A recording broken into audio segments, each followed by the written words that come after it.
اللهم صل على محمد وآل محمد۔ جس کو پہچان نہیں ہے سچ پوچھو وہ مسلمان نہیں ہے، سچ پوچھو وہ مسلمان نہیں ہے۔ مجھ سے پوچھتے ہو شان حسین لوگو، مجھ سے پوچھتے ہو شان حسین لوگو، کیا تمہارے گھر میں قرآن نہیں ہے؟ کیا تمہارے گھر میں قرآن نہیں ہے؟ ایک ربائی اور اس کے بعد مولانا صاحب کو دعوت خطاب دوں گا۔ ماشاءاللہ ماشاءاللہ، نعرہ تکبیر، اللہ اکبر، نعرہ تکبیر، اللہ اکبر، نعرہ رسالہ، یا رسول اللہ، نعرہ رسالہ، یا رسول اللہ، نعرہ حیدری، یا علی، نعرہ حیدری، یا علی، حسینیت زندہ آباد، حسینیت، زندہ آباد، یزیدیت مرد آباد، یزیدیت، مرد آباد، دشمنان اہل بیت پہ لانا، بے شمار، دشمنان اہل بیت پہ لانا، بے شمار۔ محمود محمد و اہل بیت محمد صلوات۔ اللہم صلی علی محمد وآل محمد۔ ہزار سجدے زمین حرم پہ ہوں لیکن، ہزار سجدے زمین حرم پہ ہوں لیکن، حاصل روح عبادت نہیں تو کچھ بھی نہیں، حاصل روح عبادت نہیں تو کچھ بھی نہیں۔ بتا دیا نبی پاک کے طویل سجدے نے، توجہ، بتا دیا نبی پاک کے طویل سجدے نے، حسین تجھ سے محبت نہیں تو کچھ بھی نہیں ہے۔ انہی الفاظ کے ساتھ میں دعوت خطاب دوں گا مولانا امتیاز علی جعفری صاحب کو کہ وہ آئیں اور آپ کے سامنے ذکر محمد و آل محمد بیان فرمائیں۔ بر محمد و اہل بیت محمد صلوات۔ اللہم صلی علی محمد و آل محمد، اللہم صلی علی محمد و آل محمد۔ یا علی، یا علی، یا علی، اللہم صلی علی محمد وآل محمد وعجل فرجہم۔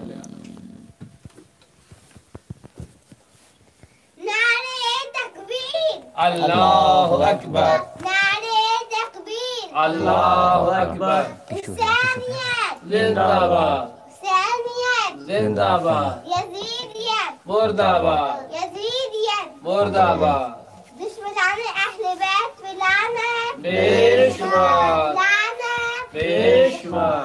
بار محمد و آل محمد بلند تر صلوات۔ اللہم صلی علی محمد و آل محمد۔ سورہ فاتحہ۔ بسم اللہ الرحمن الرحیم۔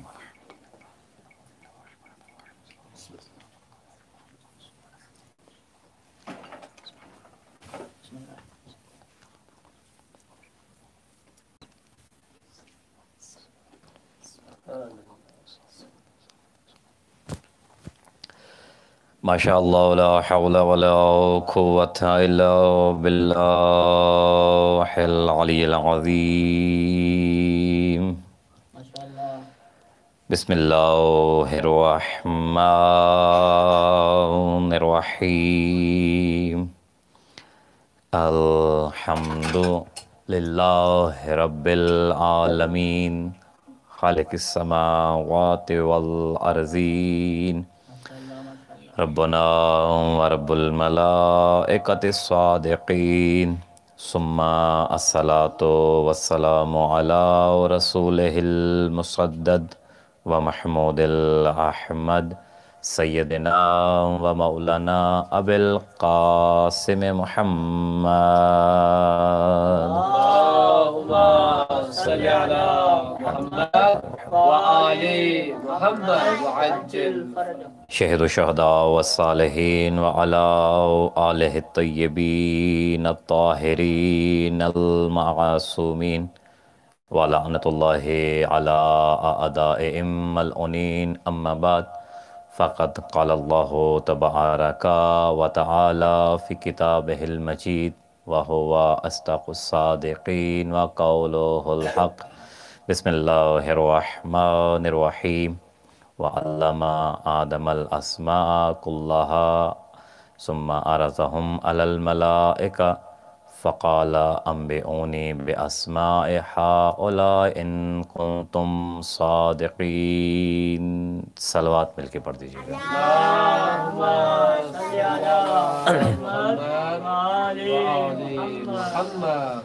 اپنے اپنے گناہوں کی بخشش کے لیے، دعاؤں کی مقبولیت کے لیے بار دیگر صلوات پڑھ دیجیے گا۔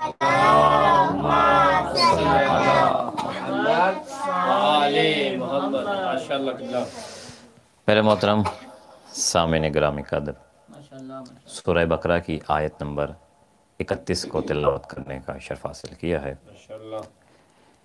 یہ قرآن مجید کی وہ آیت مبارکہ ہے کہ جس میں خداوند متعال نے آغاز آدمیت کا ذکر کیا ہے، اور اس کے بعد اللہ تعالیٰ نے اس آیت مجیدہ میں اپنے پہلے بننے والے خلیفہ کا تعارف بھی کروایا ہے، اور جسے اپنے خلافت کے منصب سے نوازا ہے۔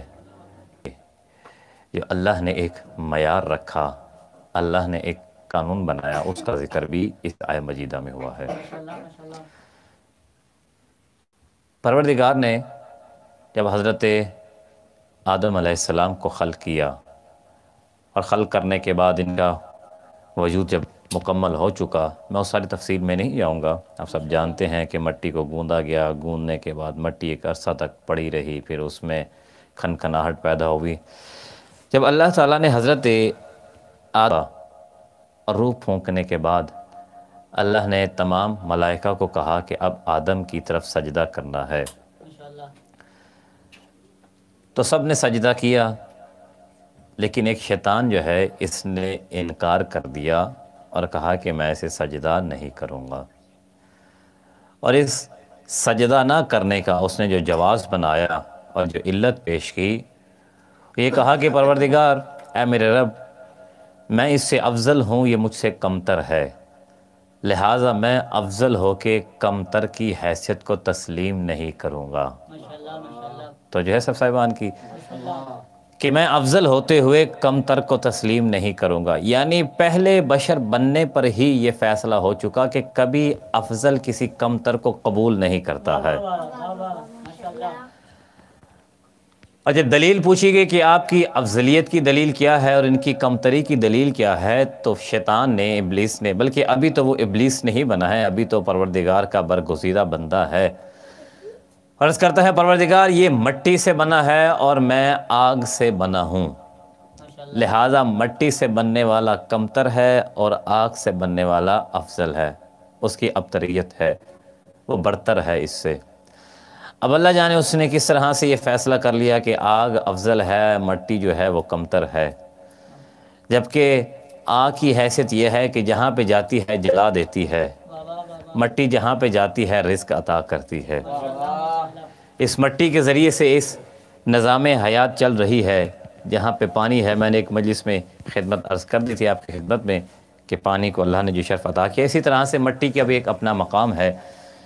مٹی جہاں پہ ہے، مٹی کے ساتھ ہمارا بہت گہرا تعلق ہے، مٹی سے ہماری بڑی وابستگی ہے۔ اگر مٹی ہے تو ہمیں خوراک مل رہی ہے، مٹی نہیں ہے تو ہمارے پاس خوراک نہیں ہے، مٹی ہے تو ہمارے پاس پانی ہے، مٹی نہیں ہے تو ہمارے پاس پانی نہیں ہے۔ یعنی کہہ سکتے ہیں کہ اگر ہماری اس دنیا میں مٹی نہ ہو تو ہمارا وجود ناممکن ہے یہاں پہ رہ سکے۔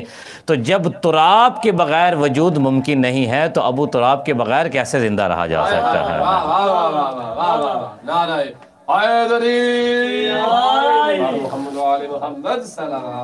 اللہم صلی علی محمد۔ دلیل پیش کی، اپنی افضلیت ہونے کی، کہا کہ میں نار سے بنا ہوں اور حضرت آدم علیہ السلام مٹی سے بنے ہیں۔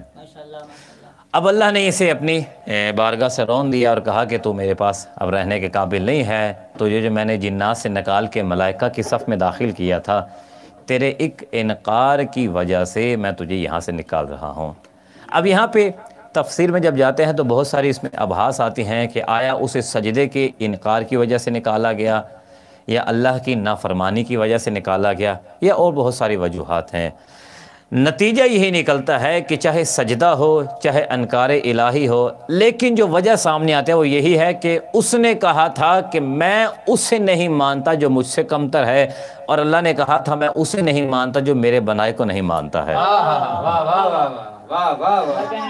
میں اس کو تسلیم نہیں کرتا جو میرے بنائے ہوئے کو قبول نہیں کرتا ہے. یعنی آغاز آدمیت پہ ہی اللہ نے ایک تو یہ فیصلہ کر دیا کہ جسے اللہ بنا دے تم اس پہ اپنی عقل استعمال نہیں کر سکتے، تم اپنی دلائل نہیں لا سکتے ہیں، تم اپنے ادراک کو وہاں نہیں لا سکتے. کیوں؟ کیونکہ جسے اللہ بناتا ہے اللہ جانتا ہے، تم اس کے بارے میں نہیں جانتے ہو. اب اللہ نے اس ایک فیصلے کی وجہ سے، اس ایک انکار کی وجہ سے اس شیطان کی، اس ابلیس کی اتنی عبادت کی جس کی بنیاد پہ اسے ملائکہ میں لایا گیا تھا، اللہ نے اسے اپنی بارگاہ سے نکال دیا اور کہا کہ تو اب اس قابل نہیں ہے کہ میری بارگاہ میں رہ سکے. یعنی انسان کو کم از کم اتنا سوچنا چاہیے کہ سب سے پہلے بننے والے بشر کے لیے اللہ نے یہ قانون بنا دی، کرو گے چاہے جتنی عبادتیں کی ہوئی ہیں وہ کسی قابل نہیں ہیں، وہ عبادتیں انعام جزا اپنی جگہ ہیں، اس قابل نہیں ہیں وہ عبادتیں کہ تمہیں خدا کی بس میں اس نورانی محفل میں رکھا جائے. اللہ نے ایک اس انکار کی وجہ سے اسے ملائک کیا کہ اللہ تعالیٰ نے حضرت آدم علیہ السلام کی خلافت کا اعلان کرنا ہے، پہلا خلیفہ بننے جا رہا ہے. آج تک دنیا میں خلافت کے مسئلے درپیش ہیں. کوشش کروں گا انشاءاللہ اسی آیت کے ضمن میں کچھ گزارشات آپ کی خدمت میں عرض کروں، جو درس ہے جو سبق ہے وہ آپ کو سنا سکوں. اللہ نے آغاز خلافت پر، آغاز آدمیت پر، آغاز منصب پر ہی کچھ قانون واضح ترین کر دیے.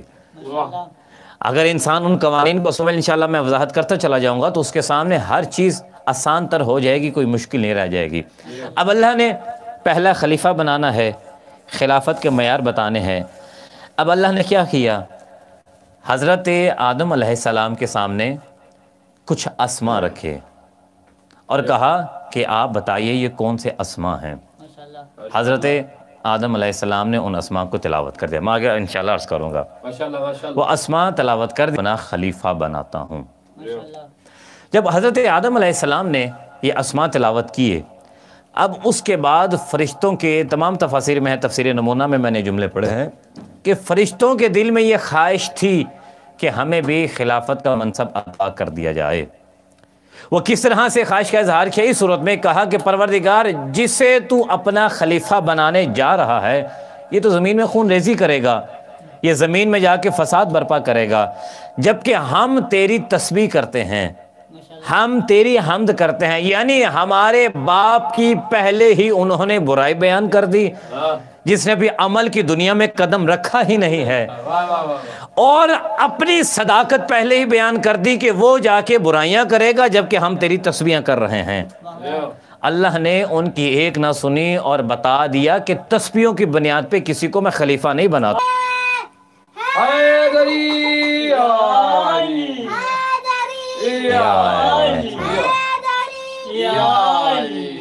اللہ نے حضرت آدم کی خلافت پہ ایک چیز واضح کر دی کہ تمہاری زندگی میں پڑی ہوئی تسبیحاں تمہاری خلافت کے لیے کافی نہیں ہیں، میری بارگاہ میں کی ہوئے سجدے کافی نہیں ہیں. بھئی اگر ہوتا تو ملائکہ سے زیادہ کوئی قرب الہی نہیں رکھتا ہے. ملائکہ جیسے خلوص بھرے بغیر کسی ریا کے سجدے کوئی ادا نہیں کر سکتا ہے. اللہ نے لیکن ان کو اس چیز پر اہمیت نہیں دی ہے. فرمایا تم نہیں جانتے ہو جو میں جانتا ہوں. فرشتوں نے جب یہ کہا نا کہ پردگاہ سے خون ریزی کرے گا، میں فرشتوں سے عرض کر سکتا ہوں اے ملائکہ، اللہ ابھی بنا رہا ہے پہلا نبی، پہلا خلیفہ بنا رہا ہے، پہلا انسان بنا رہا ہے. ابھی اس انسان نے جانا ہے، اس نے جا کے عملی زندگی میں قدم رکھنا ہے، کوئی عمل کرے گا تب ہی تم فتویٰ لگانا. لیکن ابھی اس نے کوئی عمل انجام نہیں دیا، اور تم نے کیسے جان لیا کہ جس حیثیت سے یہ بن رہا ہے یہ خون ریزی کرے گا؟ تو یہاں پہ تفاسیر میں جو جملے لکھے ہیں کہ اللہ تعالیٰ نے انسان سے پہلے جو نسناس مخلوق بنائی ہوئی تھی، جن میں سے ابلیس کو نکال کے لایا گیا تھا، وہ اللہ نے آگ سے بنائی تھی، اور انہوں نے دنیا میں اس قدر خون ریزی کی ہوئی تھی کہ شیطان ابلیس بھی ان کے درمیان میں رہتا تھا، اس کی عبادت کی وجہ سے اللہ نے ان کے شر سے بچا کے اسے ملائکہ کے درمیان میں لا کھڑا کیا۔ اب انہوں نے دیکھا جب ایک آگ سے بنا ہوا انسان، ایک آگ سے بنی ہوئی مخلوق زمین میں مل کے بن رہا ہے، اس میں آگ بھی ہے، اس میں مٹی بھی ہے، اس میں ہوا بھی ہے، اس میں پانی بھی ہے، ایسی چیزوں کا مرکب بن رہا ہے جن کی نہ طبیعت ایک ہے نہ مزاج ایک ہے۔ ان تینوں چیزوں کی مرضیاں اور ہیں، ان چاروں چیزوں کے اثر اور ہیں، ان چاروں چیزوں کے مزاج اور ہیں۔ جب بے مزاجی چیزیں جمع ہو جائیں تو اس کے نتیجے میں پھر ایسے ہی معاملہ ہوگا، ایک طبیعت کا تقاضا کچھ اور ہوگا، ایک شے کا تقاضا کچھ اور ہوگا۔ جب یہ تقاضے مختلف ہوں گے تو ایک وجود پھر یقیناً ایسا ہی کام کرے گا کہ نہ سالم رہ سکے گا نہ کسی کو سالم رہنے دے گا۔ تو لہٰذا ملائکہ نے پہلا اپنا جو اجماع پیش کیا اس صورت میں کہ سارے ملائکہ نے جمع ہو کے کہا پروردگار ہم کہہ رہے ہیں کہ یہ خون ریزی کرے گا، لیکن اللہ نے ان کی باتوں پہ توجہ نہ کی اور فرمایا کہ جو میں جانتا ہوں تم نہیں جانتے ہو۔ اب اللہ نے ملائکہ کے سامنے ایک چیز رکھی، کہا اچھا اگر تم کہتے ہو کہ اس قابل نہیں ہے تو پھر یہ کچھ سامنے نام لکھے ہوئے ہیں، یہ بتا دو یہ نام کون سے ہیں۔ تو ملائکہ نے یہی کہا کہ پروردگار ہم تو اتنا ہی جانتے ہیں جتنا تو نے ہمیں علم عطا کیا ہے، اس سے ہٹ کے ہم نہیں جانتے، لیکن حضرت آدم علیہ السلام نے نام تلاوت کیے اور تفاسیر میں وہ نام موجود ہیں۔ حضرت آدم علیہ السلام جب نام تلاوت کیے کون سے نام تھے؟ تفسیر نمونہ میں بھی ہے اور بہت سارے تفاسیر میں جملے لکھے ہوئے ہیں کہ وہ نام کوئی عام نہیں، اہل بیت علیہم السلام کے نام تھے۔ صلوات پڑھے گا مل کے باواز بلند تر۔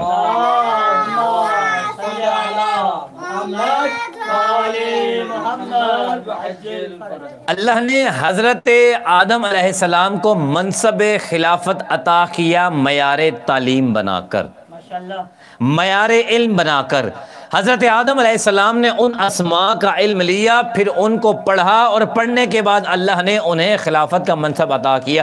یعنی ایک چیز واضح ہو گئی کہ اگر کوئی منصب خلافت پر آنا چاہتا ہے ہونا ضروری ہے، ان سے تعلق ہونا ضروری ہے۔ اب حضرت آدم علیہ السلام نے اہل بیت کے نام تلاوت کیے، اللہ نے منصب عطا کر دیا۔ اب حضرت آدم علیہ السلام ہمارے باپ بھی ہیں، پہلے انسان بھی ہیں، پہلے خلیفہ بھی ہیں، یعنی پتہ چل رہا ہے کہ جب تک اہل بیت سے واسطہ نہ ہو اللہ خلافت بھی عطا نہیں کرتا ہے۔ نعرہ حیدری حیدری حیدری بلندتر صلوات اللہم صلی علی محمد و آل محمد۔ اللہ منصب عطا نہیں کرتا ہے۔ اب حضرت آدم علیہ السلام کو منصب عطا ہو گیا۔ اب میں اس ذہن میں بات آگے کرتا چلا جاؤں اسی عنوان سے کہ جب حضرت آدم علیہ السلام کی طرف اللہ نے سجدہ کرنے کا حکم دیا اور جہاں سے ابلیس نے انکار کیا، اللہ نے حضرت صاحبان کی اللہ نے حضرت آدم علیہ السلام کی طرف ہی سجدہ کیوں کروایا؟ خدا کا وجود تو ہر طرف ہے، حکم ہو جاتا کہ کسی بھی طرف سجدہ کر دو، لیکن آدم کو کیوں سجدہ کروایا؟ اب یہاں پہ سنن ابن کہ اللہ نے آدم کی طرف سجدہ اس لیے کروایا کہ آدم کی پیشانی میں نور محمد والے محمد چمک رہا تھا۔ آدم کی پیشانی میں نور محمد والے محمد چمک رہا تھا۔ اب یہاں جملہ کہنا چاہتا ہوں، توجہ چاہیے آپ کی، دنیا میں بننے والا پہلا انسان، دنیا میں بننے والا پہلا خلیفہ، دنیا میں حاصل کرنے والا پہلا منصب جس آدمی کو ملا ہے، اللہ نے اس کی تعظیم کس کی وجہ سے کروائی ہے؟ اس کا معیار تعظیم بن رہا ہے نور محمد والے محمد۔ یعنی جب تک پہلا آدمی بھی ان کے قریب نہیں ہوتا ہے، ان کے نور سے قربت حاصل نہیں کرتا ہے، اللہ اس کی تعظیم نہیں کرواتا ہے۔ جب ہمارا باپ ان کے بغیر قابل تعظیم نہیں ہو سکتا ہے، کوئی ان کو چھوڑ کے کیسے قابل عزت بن سکتا ہے؟ ان کے بغیر پر محمد و آل محمد صلوات محمد واجب۔ یہاں پہ شہید محسن نقوی ایک جملہ کہا کرتے ہیں، ان کا جملہ نقل کر رہا ہوں، خدا ان کے درجات بلند فرمائے۔ وہ کہا کرتے تھے کہ آدم ان کے بغیر عظیم نہیں ہو سکتا، تو کوئی ان کو چھوڑ کے اعظم کیسے بن سکتا ہے، کس طرح سے اس کا مرتبہ بلند ہو سکتا ہے۔ تو لہذا پروردگار نے پہلا معیار یہ قرار دیا کہ حضرت آدم علیہ السلام کو اہل بیت کی وجہ سے، نور محمد و آل محمد کی وجہ سے تعظیم کے قابل ٹھہرایا، ان کی عظمت ہوئی۔ اچھا دیکھیے دوسری بات عرض کرنا چاہوں گا کہ اللہ نے حضرت آدم علیہ السلام کی عزت کروائی ہے ملائکہ کے سامنے۔ ملائکہ کا وہ منصب نہیں ملا اللہ نے جو حضرت آدم علیہ السلام کو عطا کیا۔ یہاں پہ دیکھا جائے، اگر احتراماً دیکھا جائے تو ملائکہ کا تھوڑا سا حق حضرت آدم کی نسبت زیادہ بنتا تھا۔ آپ سوال کر سکتے ہیں وہ کون سا حق ہے؟ بھئی دیکھیے، حضرت آدم علیہ السلام کی خلقت ابھی ہو رہی ہے، نہ حضرت آدم نے ابھی تسبیح پڑھی ہے، نہ اللہ کی بارگاہ میں سجدے کیے ہیں، اور دیکھا جائے تو سن کے اعتبار سے بھی ملائکہ سے بہت چھوٹے ہیں، جدے بھی ڈھیر کر چکے ہیں، اور عمر میں ملائکہ حضرت آدم سے کئی گنا بڑے ہیں، لیکن اللہ نے اس کے باوجود حضرت آدم کو اپنا خلیفہ بنایا ہے۔ یعنی یہ معیار پتہ چل رہا ہے کہ خلافت پہ آنے کے لیے عمر کوئی شرط نہیں ہے۔ نعرہ حیدری حیدری حیدری اور محمد و اہل بیت محمد صلوات۔ اللہم صلی علی عظمت اہل بیت پہ بلند ترین صلوات۔ اللہم صلی علی محمد۔ یعنی عمر کا معیار خلافت سے کوئی تعلق نہیں ہے، معیار خلافت وہ ہے کہ جسے اللہ منتخب کرے، جسے اللہ بنائے خلیفہ وہی ہوتا ہے۔ اب یہاں سے دیکھیے کہ اللہ نے ابتدائے آدمیت میں ہی قوانین بنا کے واضح کر دیا کہ اگر کوئی منصب خلافت پہ آنا چاہتا ہے تو اس کی زندگی کی تسبیحیں کاؤنٹ نہیں کی جائیں گی، اس کے بزرگ ہونے کو کاؤنٹ نہیں کیا جائے گا۔ اگر بزرگی معیار ہو تو ملائکہ کئی گنا زیادہ بزرگ ہیں حضرت آدم سے۔ اللہ نے واضح کر دیا نہ عمر کا خلافت سے تعلق ہے، نہ بزرگی کا خلافت سے کوئی تعلق ہے۔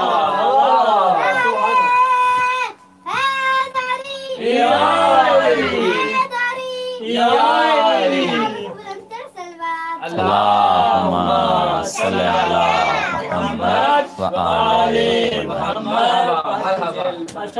ان چیزوں کا خلافت سے تعلق نہیں ہے، خلافت کا تعلق ہے تو علم کے ساتھ، اور علم کوئی اور نہیں اہل بیت علیہم السلام کا علم ہے۔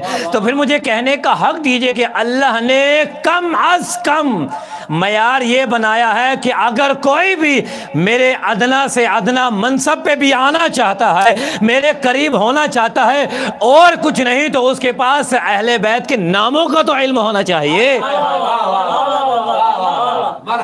اہل بیت کون ہے اتنا تو پتہ ہونا چاہیے۔ بھئی جو اہل بیت کے نام بتا دے اللہ اسے منصب عطا کر دیتا ہے، جس مذہب کو اللہ اہل بیت عطا کر دے۔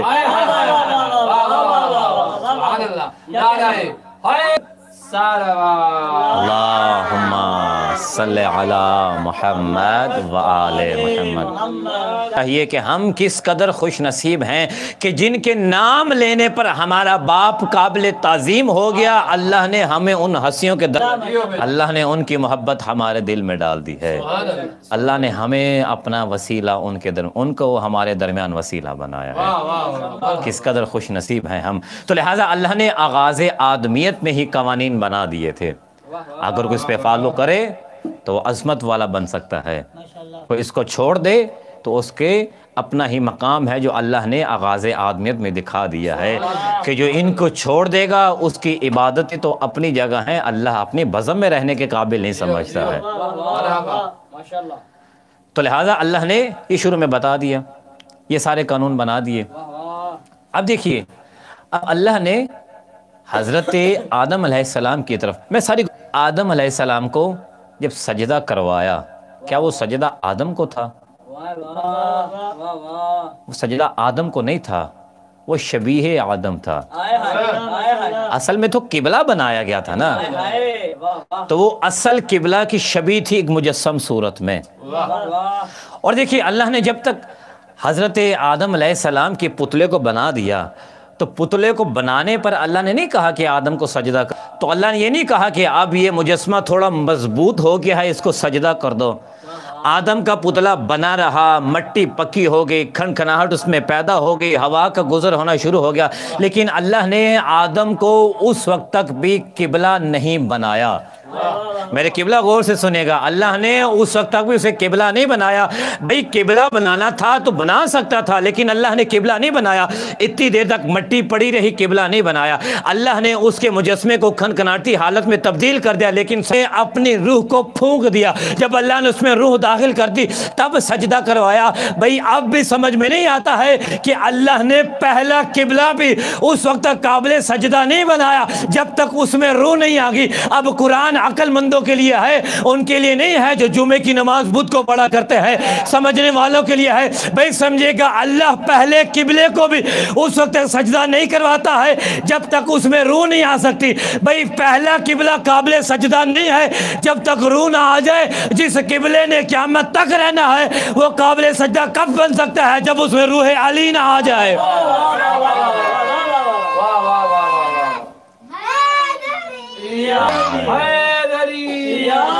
عصمت مولا امیر المومنین علی ابن ابی طالب صلوات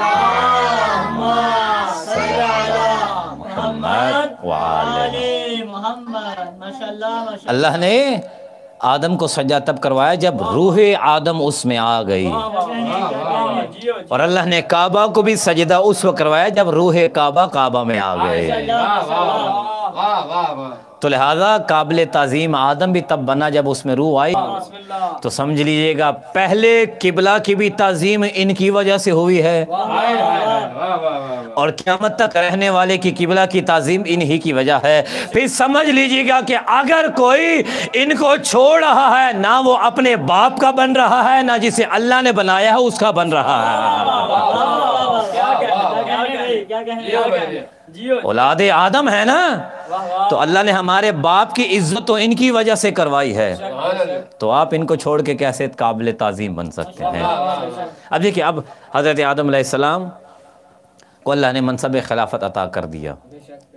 اب جب ہمارے باپ کا دشمن بنا، اب اس میں اپنی دشمنی کا مجلس سنا تھا مرحوم قبلہ طالب جوہری صاحب کی پروردگار درجہ بلند فرمائے ان کے، تو انہوں نے جملہ کہا کہ شیطان کے ساتھ میری تو کوئی دشمنی نہیں ہے، کیونکہ شیطان نے میرا کچھ نہیں بگاڑا ہے، لیکن میرا وہ دشمن ہے۔ تو جو ہے نا سب سبان کی، میری شیطان سے کوئی دشمنی نہیں ہے لیکن میرا وہ دشمن ہے۔ کیوں؟ کیونکہ جو باپ کا دشمن ہوتا ہے وہ اس کی اولاد کا بھی دشمن ہوتا ہے۔ دن یہ وعدہ کیا تھا اللہ سے کہ پروردگار مجھے مہلت دے دے، مہلت مل گئی، کہا کہ میں صراط مستقیم پر بیٹھ جاؤں گا اور تیرے صالحین جو بندے ہیں فقط وہی بچیں گے، باقی سب کو میں گمراہ کروں گا، باقی سب کو میں گمراہ کروں گا۔ یہاں پہ قبلہ بڑا اچھا جملہ کہتا ہے، وہ کہتے ہیں کہ شیطان پہلے دن ہی مان گیا تھا کچھ ایسے ہیں جو صالحین ہیں۔